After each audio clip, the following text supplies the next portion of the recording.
രാമോഹൻ അവളെ കാസ്റ്റ് ചെയ്തപ്പോ ആദ്യം വിളിച്ചത് തന്നെയാ. ഞാനാ അവളുടെ കോണ്ടാക്ട് അവനെടുത്തു കൊടുത്തു. ഈ രാമോഹനെ കുറിച്ച് അന്വേഷിച്ച ഇൻഡസ്ട്രിയില് ഡോക്ടർക്ക് അറിയാൻ പറ്റും. അവന്റെ പടത്തിൽ എപ്പോഴും പുതുമുഖ നായികമാരാ. എന്തുകൊണ്ടാ? അവന്റെ കൂടെ കിടക്കാൻ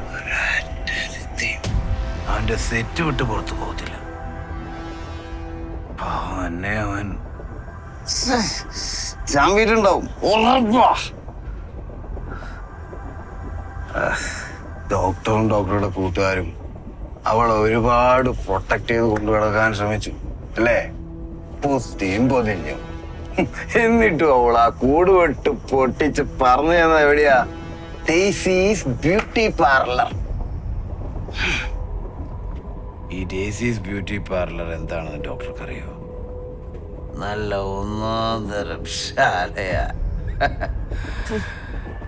പിന്നെ ഈ അന്നാചെറിയത്ത് ഡോക്ടർ പറയും പോലെ സെയിം അന്നാചെറിയത്തൊന്നുമല്ല.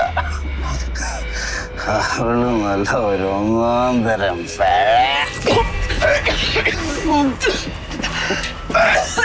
ഡോക്ടർ. ഓക്കെ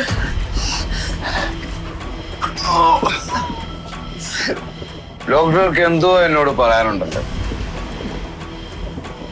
ഈ സാംകുട്ടി വാഗ്ദാനം ജേർണലിസം ഒന്നും പഠിച്ചിട്ടില്ല, പക്ഷെ മനുഷ്യന്റെ മനസ്സ് പഠിച്ചിട്ടുണ്ട്. പ്രത്യേകിച്ച് പെണ്ണിന്റെ ആ ഒരു ടൂള് വെച്ചിട്ടാ മന്ദാര ഞാൻ ഇതുവരെ ഓടിച്ച് എത്തിച്ചത്. ഡോക്ടറെ ഞാൻ ആദ്യം കാണുന്നു 2015 തൃശ്ശൂരിൽ വെച്ച്. അന്ന് IMAയുടെ നാഷണൽ സെമിനാർ. ഡോക്ടർ മുടിയെല്ലാം ക്രോപ്പ് ചെയ്ത് ഒരു റെഡ് സാരി എടുത്ത്. ഓർക്കുന്നുണ്ടോ? പക്ഷെ ഞാനോ അന്ന് മുതല് ഞാൻ ഡോക്ടറുടെ പിന്നാലെയാ. ഡോക്ടർ പോകുന്ന പൊതുചടങ്ങുകൾ, സെമിനാറും ക്യാമ്പുകള് എല്ലായിടത്തും ഞാൻ എത്തും. ഈ ശ്രീറാം ഇതൊക്കെ മനസ്സിലാക്കുന്നുണ്ടോ ആവോ? ഞാനൊരു കവിയായിരുന്നെങ്കിൽ ഇതിനോടകം ഒരു മഹാകാവ്യം എഴുതിയേനെ.